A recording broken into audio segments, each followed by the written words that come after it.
យើងឃើញថាភាពងាយស្រួលនិងផលចំណេញវាមានភាពច្រើនចំពោះទាំងមន្ត្រីចំពោះទាំងម្ចាស់អាជីវកម្មទេសចរផងដែរធ្វើឲ្យភាសាឡើងនៅលើ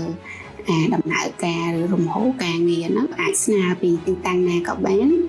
ស្នើសុំដល់ក្រសួងស្ថាប័នពាក់ព័ន្ធទាំងអស់ដែលមិនទាន់បានដាក់បញ្ចូលសេវារួមគ្នានៅក្នុងប្រព័ន្ធ CamDX នេះយើងអាចពិនិត្យលទ្ធភាពមើលទៅតាមសេវាមួយណាដែលវាអាចដាក់បញ្ចូលនៅក្នុងប្រព័ន្ធនឹងបានយើងគួរតែដាក់បញ្ចូលទៅដើម្បីកាត់បន្ថយពេលវេលាក៏ដូចជាចំណេញថវិកាជាច្រើនផងដែរ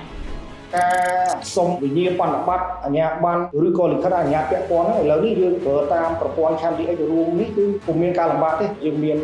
មន្ត្រីជំនាញតាមប្រព័ន្ធឆ្លើយឆ្លងជូនប្រព័ន្ធ Ecology នៃសេវាអេឡិចត្រូនិកសម្រាប់ธุរកិច្ចជាចំណែកមួយដ៏សំខាន់ក្នុងការជួយសម្រួលកិច្ចការងារទៅដល់ក្រសួងស្ថាប័នក៏ដូចជាសាធារណជននិងធុរកិច្ចជនដែលគាត់មានតម្រូវការប្រើប្រាស់សេវាសាធារណៈនេះជាមួយក្រសួងស្ថាប័ននេះ